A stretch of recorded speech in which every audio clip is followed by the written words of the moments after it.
নমস্কার, বইপাড়ার গল্প চ্যানেলে আপনাদের স্বাগত। আচ্ছা, কখনো কি শুনেছেন ভূত আর মানুষের মধ্যে বন্ধুত্বের সম্পর্ক? আবার কখনো কি শুনেছেন ভূত মানুষের কাছে আবদার করছে? শোনেননি তাই না? চলুন শুনে নেওয়া যাক আজকের গল্পে।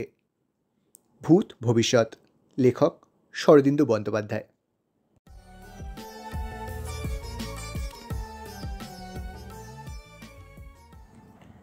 গভীর রাতে টেবিলের উপর ঝুঁকে বসে উপন্যাসখানা লিখছিলাম। টেবিলের এক কোণে মোমবাতিটা গলে গলে পড়ছে। হঠাৎ চোখ তুলে দেখি প্রেত সামনে এসে দাঁড়িয়েছে। কলম রেখে দৃঢ়স্বরে বললাম, আমি পারবো না। প্রেত কাতর চোখে আমার পানে চেয়ে রইল। মিনতি ভরা গলায় বলল, আপনি দয়া না করলে আমার আর উপায় নেই। মেয়েটা নষ্ট হয়ে যাবে। পাড়ার ছেঁড়াগুলো তার পেছনে লেগেছে। প্রেতের কণ্ঠস্বর ঘষা ঘষা। গ্রামাফোন রেকর্ডে গান শুরু হবার আগে যেরকম শব্দ হয় অনেকটা সেরকম। আমি বিরক্ত হয়ে বললাম, তা আমি কি করব? আপনি অন্য কারোর কাছে যান না। প্রেত বলল, আর কার কাছে যাব? সবাই চোর। আপনি দয়া করুন। ভূতের কথায় এবার মনটা একটু নরম হলো। সত্যি বটে, আমি দেনার দায়ে লুকিয়ে আছি, কিন্তু তবু যে চুরি করব না এ বিশ্বাস ভূতেরও আছে। বললাম, আচ্ছা, আপনি ওই মেয়েটাকে কিংবা তার বাপটাকে আপনার কথা বললেই পারেন। তারা নিজের ব্যবস্থা নিজেই করবে, আমাকে কেন? প্রেত একটি গভীর নিঃশ্বাস ফেলল। মোমবাতি শিখা একটু নড়ে উঠল। সে বলল, চেষ্টা কি করিনি? আমাকে দেখলেই ভয় হাউ মাউ করে উঠল। তারপর বাড়িতে ওঝা ডেকে দাঁড়িয়েছে। ওদিকে আমার যাবার আর উপায় নেই। রাত প্রায় 12টা। আমি ফু দিয়ে বাতি নিভিয়ে বিছানায় গিয়ে শুয়ে পড়লাম। প্রেত সঙ্গে সঙ্গে এসে তক্তপোষের পাশে বসল। করুণ সুরে বলল, দয়া করুন, আপনার কল্যাণ হবে। বড় বিপদে পড়েছি। আমি একজন সাহিত্যিক, বাজারে নাম হয়েছে, কিন্তু নাম হলেই সাহিত্য বাজারে টাকা হয় না। ফলে একদিন যারা বন্ধু ছিলেন তারা মহাজন হয়ে দাঁড়িয়েছেন। আমাকে দেখলেই মুখ ভার করে কিংবা তাগাদা করেন। বন্ধুত্বের দাক্ষিণ্য যখন একবারে শুকনো হয়ে গেল, তখন স্থির করলাম কলকাতা থেকে অন্তত কিছুদিনের জন্য গা ঢাকা দেব। ভাগ্যক্রমে এক প্রকাশক এক উপন্যাস লেখার বরাত দিলেন। কিছু অগ্রিমও আদায় করলাম। সেই অগ্রিমের টাকা নিয়ে সরে পড়েছি এবং পশ্চিমবঙ্গের একটি শহরে একটি জীর্ণ খোলার ঘর ভাড়া নিয়ে বাস করছি। উপন্যাস শেষ না হওয়া পর্যন্ত ফিরব না। আমার খোলার ঘরের জানলা ভাঙা, খাপড়ার ছাউনিও ছেঁড়া। আসবাবের মধ্যে পোকায় কাটা তক্তপোষ, নড়বড়ের টেবিল ও একটি টুল। যিনি ঘরটি ভাড়া দিয়েছেন তিনি পাশেই পাঁচিল ঘেরা মস্ত বাড়িতে থাকেন। মহাজনী কারবার আছে। এ জগতে মহাজনী কারবার কিংবা বই প্রকাশের ব্যবসা করতে না পারলে সুখে থাকা যায় না। মহাজন নিকুঞ্জবাবুর চোখ দুটি বড় সন্দেহপ্রবণ। 1 মাসের ভাড়া আগাম নিয়ে তবে থাকতে দিয়েছেন। অল্প দূরে একটি সস্তার রেস্তোরাঁ, সেখানেই খাওয়া দাওয়ার ব্যবস্থা করেছি। প্রথম 3 দিন বেশ নির্বিঘ্নেই কেটে গেল। উপন্যাস লেখাও শুরু করে দিয়েছি। খোলার ঘরে যে উপদেবতার যাতায়াত আছে তা জানতে পারিনি। চতুর্থ দিন রাতে আলো নিভিয়ে শুতে গেলাম। আমার অভ্যেস, বিছানায় শুয়ে একটি বিড়ি সেবন না করলে ঘুম আসে না। দেশলাই জ্বালতেই চোখে পড়ল কে যেন তক্তপোষের পাশে বসে আমার দিকে এক দৃষ্টি চেয়ে আছে। দুটো আগ্রহ ভরা চোখ। চমকে বলে উঠলাম, কে? সঙ্গে সঙ্গে মূর্তিটা মিলিয়ে গেল। আবার দেশলাই জ্বাললাম, কেউ নেই। ভাবলাম ভুল দেখেছি। অনেকক্ষণ ধরে লিখলে এমন একটু আধটু হয়, চোখের ভ্রান্তি। বিড়ি খেয়ে ঘুমিয়ে পড়লাম। আমার স্নায়ু দুর্বল না, ভূতের ভয়ও করি না। ভূত থাকে থাক, তাকে ভয় করার তো কোনো কারণ নেই। ভূতের চেয়ে মানুষকেই ভয় বেশি। পরদিন সকালে রাতের আর কোনো কথাই মনে থাকলো না। সারাদিন উপন্যাস লিখলাম। উপন্যাসে প্রেমের প্রগতি দেখাচ্ছি। আমার হিরো একেবারে নিচু স্তর থেকে আরম্ভ করেছে। এক ম্যাথর কন্যার প্রতি অবৈধভাবে আকৃষ্ট হয়ে তাকে পৈশাচ বিবাহ করার চেষ্টা করছে। পৈশাচ বিবাহ কাকে বলে সেটা দয়া করে তার জন্য অভিধান দেখুন। গল্পটা বেশ জমে উঠেছে। তারপর রাতে যথারীতি তক্তপোষে শুয়ে বিড়ি খেয়ে ঘুমানোর উপক্রম করলাম। কিন্তু ঘুম ধরল না। হঠাৎ চটক ভেঙে শুনলাম ঘষা ঘষা গলায় কে যেন বলছে, অন্ধকারে কিছু দেখা গেল না, কিন্তু মনে হলো যিনি প্রশ্ন করলেন তিনি তক্তপোষের পাশেই আছেন। কিছুক্ষণ চুপ থেকে বললাম, আপনি কে? উত্তর এলো, কি বলে পরিচয় দিই? যখন বেঁচে ছিলাম তখন নাম ছিল নন্দদুলাল নন্দী। বললাম, খাসা নাম, আপনি তাহলে প্রেত? প্রেত বলল, আজ্ঞে, কিন্তু আপনি ভয় পাবেন না, আমার কোনো বদমতলব নেই। আমি একটা হাই তুলে বললাম, বদমতলব থাকলেও আপনি আমার কোনো অনিষ্ট করতে পারবেন না, আপনি তো হাওয়া। তবে আমি ভয় পেয়ে নিজে নিজেরা অনিষ্ট করতে পারি বটে। প্রেত নিঃশ্বাস ফেলে বলল, তা বটে। মনে পড়ল দেশলাইয়ের বাক্সটা মাথার কাছেই আছে। সেই দিকে হাত বাড়িয়ে বললাম, আমার সাথে কিছু দরকার আছে কি? প্রেত বলল, দরকার এমন কিছু নয়, ওই কথা কইবার লোক বাইরা, আপনি সজাতি, তাই। দেখলাম প্রেতের অবস্থাও আমারই মতো, সম্ভবত বন্ধুদের কাছ থেকে টাকা ধার নিয়েছে। বিছানায় উঠে বসে দেশলাই জ্বালতে যাব এমন সময় সে বলল, দেশলাই জ্বালবেন? কেন, আপনার কোনো আপত্তি আছে নাকি? হঠাৎ আলো জ্বললে একটু অসুবিধা হয় বই কি। তবে থাক, কাল আপনার চেহারাটা এক মুহূর্তের জন্য দেখেছিলাম বটে, ভালো করে ঠাওর করতে পারিনি, যাকগে থাক।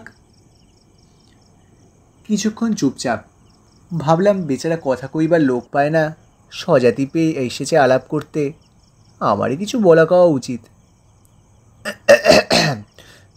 তা আপনি কি কাছে পিঠে কোথাও থাকেন নাকি? পাশে পাঁচিল ঘেরা বাগানে পুরনো নিম গাছ আছে, ওই তাতেই থাকি। তাই নাকি? আপনিও তো তবে নিকুঞ্জবাবুর ভাড়াটে। তা কত করে ভাড়া দিতে হয়? প্রেত রসিকতা বুঝল না, বলল, বাড়ি বাগান একদিন আমারই ছিল, আমার পপৌতের কাছে এই নিকুঞ্জপাল কিনেছে। বটে, আপনার প্রপৌত্র বেঁচে আছে এখনো বুঝি? হ্যাঁ, তার অবস্থা বড় খারাপ হয়ে গেছে। প্রপৌত্র? তাহলে আপনি আন্দাজ ৮০-৯০ বছর আগে ছিলেন। সিপাহী যুদ্ধের সময় আমি ছিলাম, মুখ্যদের কাছে আমি ছিলাম, ভেবেছিলাম ৭ পুরুষের বসে খাবে, কিন্তু। প্রেতের কথা শেষ হলো না। আমি অভ্যেসবশত অন্যমনস্কভাবে একটি বিড়ি মুখে দিয়ে ফস করে দেশলাই জ্বালালাম। প্রেতের ভয় পাওয়া চেহারাখানা ক্ষণিকের জন্য দেখা গেল, তারপর সে হাওয়ায় মিলিয়ে গেল। আবার হয়তো আসবে ভেবে কিছুক্ষণ বসে বিড়ি টানলাম, কিন্তু প্রেত আর এলো না। তারপর কয়েক রাত তার আর দেখা পাইনি। এদিকে আমার উপন্যাস দ্রুত বেগে এগিয়ে চলেছে। হিরো এখন এক রজককন্যার কৌমার্যহানির উদ্যোগ করছে, এরপর আসবে গোপকন্যা। স্থির করেছি এভাবে ধাপে ধাপে তুলে হিরোকে এক সিনেমার অভিনেত্রীর সঙ্গে বিয়ে দিয়ে তবে ছাড়ব। উপন্যাসের নাম লিখেছি স্বর্গের সিঁড়ি। সেদিন রাতে খাওয়া দাওয়ার পর বাতি জ্বালিয়ে লিখতে বসেছিলাম। খুব মন লেগে গিয়েছিল, তাই সময়ের কোনো হিসেব ছিল না। মনোজগতে নিরঙ্কুশ ভ্রমণ করতে করতে হঠাৎ পা পিছলিয়ে শক্ত মাটিতে ফিরে এলাম। দেখি টেবিলের অপর প্রান্তে দাঁড়িয়ে প্রেত মিটিমিটি হাসছে। আজ প্রেতকে প্রথমবার ভালো করে দেখলাম। সূক্ষ্ম মূর্তি, তবু চেহারার মধ্যে অস্পষ্টতা কিছুই নেই। গায়ে ফিতে বাঁধা মেরজাই, মেটে মেটে রং, সরু পাকানো গোঁফ, চোখ দুটি সজাগ প্রাণবন্ত। বয়স আন্দাজ ৫৫, নিতান্তই সেকালের বাঙালি চেহারা। প্রেত বলল, কি লেখেন এত? বললাম, উপন্যাস। সে কাকে বলে? আমাদের সময় তো ছিল না। উপন্যাস কি তা বুঝিয়ে দেওয়ার পর প্রেত সগ্রাহে বলল, ওহ ওহ, রূপকথা, তা বলুন শুনি। সংক্ষেপে গল্পটা বললাম। শুনে ভূত বলল, ছি ছি ছি ছি ছি ছি ছি ছি। বললাম, ছিছি বললে চলবে কেন? এটা না হলে বই কাটে না। যা হোক, তা কদিন আসেননি যে? প্রেত বলল, আপনি ভারী অদ্ভুত লোক। অন্য লোক ভূত দেখলে আতকে ওঠে, আপনি তো গ্রাহ্যই করেন না। সেই রাতে আচমকা দেশলাই জেলেছিলাম বলে কি রাগ হয়েছিল? না, নয়, চমকে গেছিল। চমকে গেলেই আর শরীর ধারণ করা যায় না। খাতা টেনে নিয়ে বললাম, আচ্ছা, আজ আপনি আসুন, পরিচ্ছেদটা শেষ করতে হবে। মাঝে মাঝে আসবেন, গল্প সল্প করা যাবে। আচ্ছা। প্রেত চলে গেল।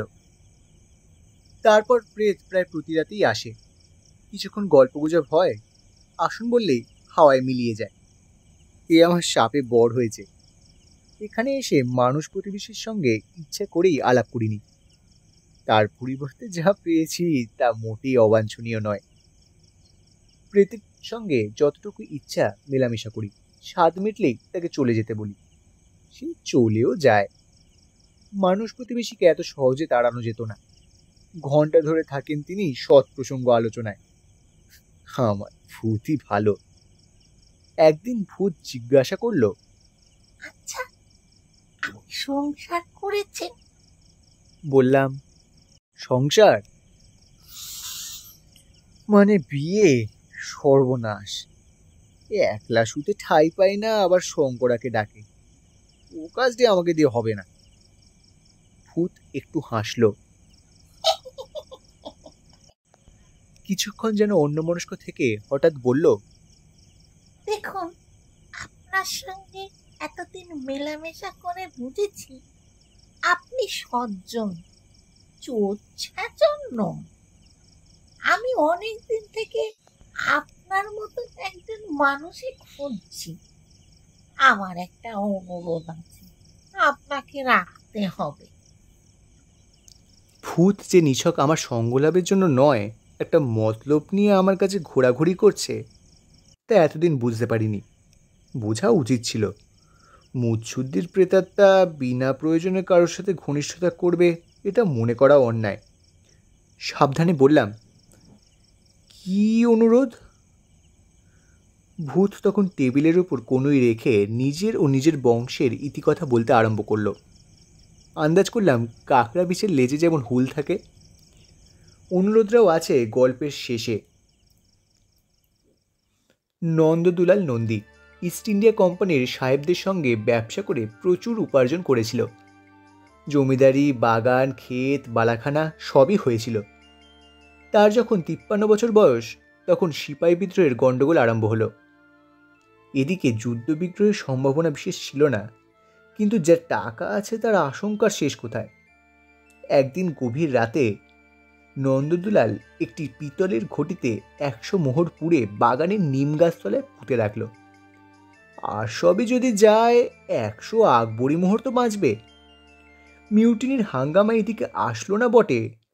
অরাজকতার সময় হঠাৎ একদিন নন্দদুলালের বাড়িতে ডাকাত পড়ল। নন্দদুলালের হৃদযন্ত্র দুর্বল ছিল। সে বেবাক হার্ট ফেল করে মারা গেল। ডাকাতেরা লুটপাট করে চলে গেল। ক্রমে দেশ ঠান্ডা হলো, শান্তি শৃঙ্খলা ফিরে এলো। নন্দদুলাল হিসেবি লোক ছিল, তাই তার আমলে চাল বেশি বাড়তে পারেনি। তার ছেলে যশোদা দুলালের আমলে বাবুয়ানি খানিক বাড়ল। আগে দোল, দুর্গা উৎসবের সময় হরিকীর্তন কথকথা হতো, এখন বাই নাচও শুরু হলো। তারপর তার ছেলে ব্রজদুলাল এসে বিলাসিতা চরম করে ছেড়ে দিল। জুতোয় মুক্তোর ঝালর লাগিয়ে বাইজির পল্টন পুষে 100 টাকার নোটের ঘুড়ি উড়িয়ে সে যখন পৃথিবী থেকে বিদায় নিল, তখন লক্ষ্মীও বিদায় নিয়েছেন। বাকি আছে শুধু বাগান ঘেরা বাড়িখানা। ব্রজদুলালের ছেলে গোপীদুলাল নিরীহ মানুষ। বাপের ভুক্ত বিশিষ্ট এঁটো পাতায় যতদিন পারল চলল। শেষ পর্যন্ত তাকে বাড়ি বিক্রি করতে হলো। তারপর গত 20 বছর ধরে গোপীদুলাল বাড়ির বিক্রয় মূল্য নিয়ে এবং সামান্য কাজকর্ম করে প্রতিদিনভাবে সংসার চালাচ্ছে। তার স্ত্রীর মৃত্যু হয়েছে। একমাত্র কন্যার বয়স 21, কিন্তু এখনও তার বিয়ে দিয়ে উঠতে পারেননি। উপরন্তু কয়েক বছর যাবৎ তাকে দুরন্ত হাঁপানি রোগে ধরেছে। গল্প শেষ হলে জিজ্ঞাসা করলাম, আপনার পপৌত্র মানে ওই গোপীদুলাল বাবু কি এখানেই থাকেন? প্রেত বলল, হ্যাঁ, বেনেপাড়ার একধারে একটা ভাঙা বাড়িতে পড়ে আছে। তারও বেশি দিন নেই, তাকে কালই ধরেছে। আর তো কিছু নয়, গোপীদুলাল মরলে মেয়েটা ভেসে যাবে। বলে করুণ সুরে নিঃশ্বাস ফেলল। সন্দেহ হলো প্রেত বুঝি ঘটকালি করছে। মনকে শক্ত করে বললাম, দেখুন, আপনাকে আমি আগেই বলেছি বিয়ে করবার মতো অবস্থা আমার নেই, আপনি অনুরোধ করবেন না। প্রেত তাড়াতাড়ি বলল, না না না, অনুরোধ করছি না। আমি বলছিলাম, আপনি যদি দয়া করে মোহরগুলো গোপীদুলালের কাছে পৌঁছে দেন, তাহলে সে মেয়েটার বিয়ে দিয়ে মরতে পারে। অবাক হয়ে বললাম, মোহরের ঘটি কি এখনো নিম গাছতলায় পোঁতা আছে নাকি? প্রেত বলল, হ্যাঁ, মরার আগে কাউকে বলে যেতে পারলাম না। যেমন পুঁতেছিলাম তেমনই পোতা আছে, তাই তো নিম গাছ ছাড়তে পারি না। কিছুক্ষণ স্তম্ভিত হয়ে বসে রইলাম। আশ্চর্য এই যে ভূতের কথায় তিলমাত্র অবিশ্বাস জন্মালো না। 100 আকবরী মোহর। আকবরী মোহরের দাম কত জানি না, কিন্তু বর্তমানকালে 100 মোহরের দাম 10,000 টাকার কম হবে না। ক্ষীণ কণ্ঠে বললাম, এত সোনা, এর দাম যে অনেক। ভূত বলল, সেই জন্যই তো কাউকে বিশ্বাস করতে পারি না। এক আপনি ভরসা। চমকে উঠলাম। আমি আমি কি করব? ভূত মিনতিস্বরে বলল, ঘটিটা খুঁড়ে বার করতে হবে, বেশি খুঁড়তে হবে না, হাতখানি খুঁড়লেই পাওয়া যাবে। কিন্তু খুঁড়বে কে? আমি? ভূতের চোখ নীরবে অনুরোধ জানালো। চটে গিয়ে বললাম, বেশ ভূত তো আপনি, ও বাগান এখন নিকুঞ্জ পালের দখলে, সে আমাকে খুঁড়তে দেবে কেন? আর আমিই বা বলবো কি? বলবো, মশাই, আপনার বাগানে মোহর পোতা আছে তাই খুঁড়তে এসেছি, এটা বলবো? ভূত বলল, না না না না, আপনি দিনের বেলায় যাবেন কেন? দুপুর রাতে চুপি চুপি পাঁচিল ডিঙিয়ে, নিম গাছটা বাড়ি থেকে অনেক দূরে, বাগানের এক কোণে। রাত্রিরে বাগানে কেউ থাকবে না। আমি বিড়ি ধরানোর উপক্রম করে বললাম, মাফ করবেন, আমার দ্বারা হবে না। ওই রাতের বেলায় পরের বাগানে যদি ধরা পড়ি, ঠ্যাঙে দড়ি পড়বে। নিকুঞ্জপালি এমনি আমাকে সন্দেহের চোখে দেখে, আমি পারবো না। দেশলাই জ্বালালাম। তারপর কয়েক রাত্রি পর পর ভূতের সঙ্গে ঝুলাঝুলি চলল। আমি অটল, ভূতও নাছোড়বান্দা। আমি যত বলি পারবো না, ভূত ততই বলে, দয়া করুন, দয়া করুন। যে রাতের দৃশ্য নিয়ে আরম্ভ করেছিলাম তারপর কয়েক রাত কেটে গেল। হঠাৎ দেশলাই জ্বালিয়ে ভূতকে তাড়ানোর চেষ্টা করলাম, কিন্তু ভূত এখন দেশলাইতে অভ্যেস হয়ে গেছে। কিছুক্ষণের জন্য অদৃশ্য হয়ে গেলেও আবার ফিরে আসে এবং কাতর কণ্ঠে বলে, দয়া করুন, দয়া করুন, সৎবংশের মেয়ে নষ্ট হয়ে যাবে। আমার অবস্থা সঙ্গীন হয়ে উঠল। রাতে ঘুম নেই, সারা রাত ভূতের সাথে তর্কাতর্কি করি। উপন্যাস লেখা বন্ধ হয়ে গেছে। একদিন মরিয়া হয়ে বললাম, উফ, বেশ, আমি রাজি, কিন্তু আমাকেও মোহরের ভাগ দিতে হবে। ভূত মুচ্ছুদ্দি। সে খানিক বিবেচনা করে বলল, বেশ, আপনি 5% দালালি পাবেন, 5খানা মোহর আপনার। অতঃপর আর না বলার উপায় রইল না। 5খানা মোহর মানে 500 টাকা। 500 টাকার জন্য অতি বড় দুঃসাহসী কাজ করবেন না এমন সাহিত্যিক কজন আছেন? আমার দুঃখ এই যে বাকি 95টি মোহর হজম করতে পারবো না। পেটের দায়ে কুৎসিত উপন্যাস লিখি বটে, কিন্তু চুরি করতে পারবো না। তাছাড়া চুরি করে যাব কোথায়? নন্দদুলাল মুচ্ছুদ্দির হাত এড়াবো কি করে? রাত 2:30-র সময় প্রেতের পেছন পেছন বাইরে গেলাম। আকাশে কৃষ্ণপক্ষের এক ফালি চাঁদ ছিল। তারই আলোয় পাঁচিল টপকে নিকুঞ্জপালের বাগানে ঢুকলাম। ভূত দেখে যা হয়নি তাই হলো। বুকের ভেতর দুমদাম শব্দ হতে লাগলো। ভূত দেখিয়ে দিল এক জায়গায় কয়েকটা কোদাল শাবল পড়ে রয়েছে। একটা কোদাল তুলে নিলাম।